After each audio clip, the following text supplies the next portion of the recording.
Hey guys, I'm Sid with PlayStation, and I'm here at Sledgehammer Games getting ready for Call of Duty World War II, and I'm joined by, well, I'll just let you guys introduce yourselves. I'm Cameron Dayton. I'm the creative director for the team. John Horsley, development director.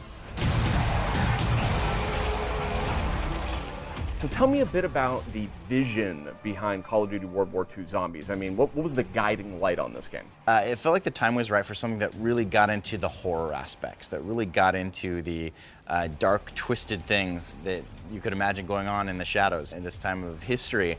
And we realized there was just an enormous appetite in the fan base out there for something that was going to scare them. We decided to go a different direction from the infection, the outbreak, and turn them into a tool, something constructed, something built for a pretty dark purpose. They're purpose-built zombies. They're soldiers. They're built for the battlefield. They don't meander about and are looking lost and confused. They're built for war. They're stitched together. They're built. You can see the nuts and bolts. You can see them carrying bombs and have utility on the battlefield. So they feel much more understood and grounded in this World War II lore that populates the entire game. So pretend I've never heard of Call of Duty Zombies, right? It's been around for years. Pretend I've never heard of it though. What's the elevator pitch?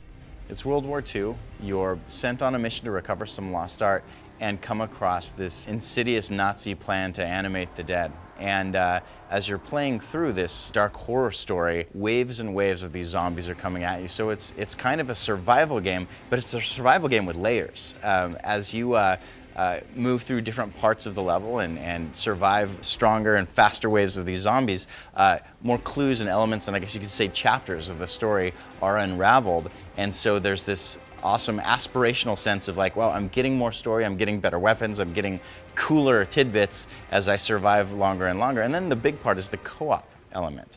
The fact that you do better, you can go further if you've got a bunch of players with you, if you've got your team with you, and you're able to work in concert with each other. The death of the old world. And the whole game really is structured around building tension, building fear, putting players at risk and jeopardy, and then shocking them with a jump scare or something that really does generate that same kind of hair-raising stuff that you see in a really good horror film. You keep talking about this horror element, which, as a huge horror fan myself, I'm intrigued by that. So tell me a little bit more, like what is sort of the art and the science of making a scarier zombies mode? I mean, we geeked out about it. We're like, there are several layers of scary, right? There's the immediate jump scare, and you gotta have some of that. But that's kind of the lower hanging fruit. Sure. There's the fear of getting chased, like the fear of it just being right behind me, You've also got the environmental fear, the fear of something that doesn't belong. There's all sorts of degrees of horrifying environments, but you start out in a fairly mundane, snowy little village in Bavaria. The fear of being chased through something familiar by something horrifying, that contrast is remarkably visceral. Beyond that, we've got the slower build of a story where dark things are being revealed, where little by little you realize it's worse than you thought, and it keeps getting worse. So making sure it just had the right little bit of everything has been a fun thing to plug into both the narrative elements, but also into the algorithms that we have running in the software. How many times are you going to see a jump scare, and what is the perfect mix of that with getting chased and the growing violence from the undead behind you? It's a lot of fun. So what would you say is the biggest change that somebody like me, a zombies veteran, is going to notice right away about this one? The prologue or the tutorial is going to be a change.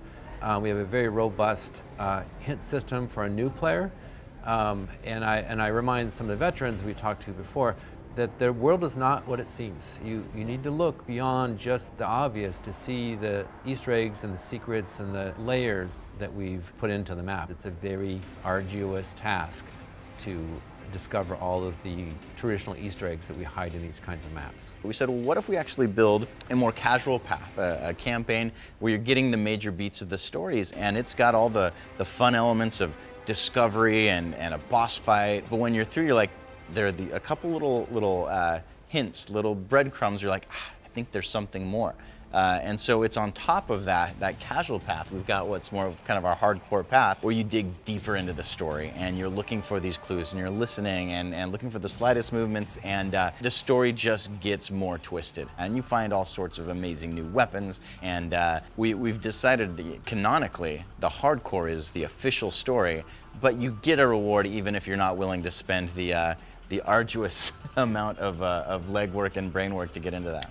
Have we mentioned scary? It's also like way scarier. I don't know if we said that. But. So I am a huge fan of the Call of Duty Zombies modes. I've played every single one for way too many hours. So a lot of things you guys are saying are really perking my ears up. Tell me a little bit about how returning to World War II, that time and place, which I think a lot of people are very passionate about. There's a lot of excitement around that for this game.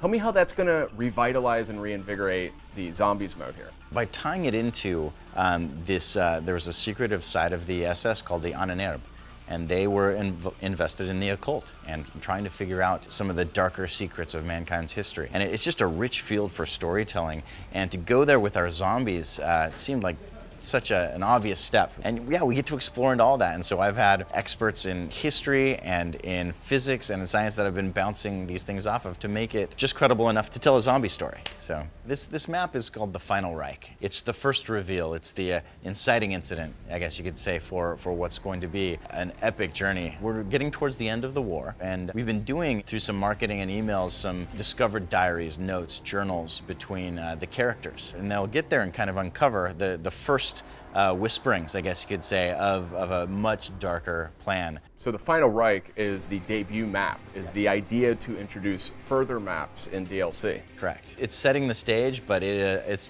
very much a stage in and of itself. Before we wrap up here, what's a surprising or unexpected tip that you might recommend to a player who's getting ready to play Call of Duty World War II Nazi Zombies? The hint system does not speak to the Easter eggs. Don't get fooled in thinking you beat the game when in fact you just getting started. Oh yeah, no, we've got some hardcore focused test groups that have still not uncovered some of the mysteries we've got there. And we had one group.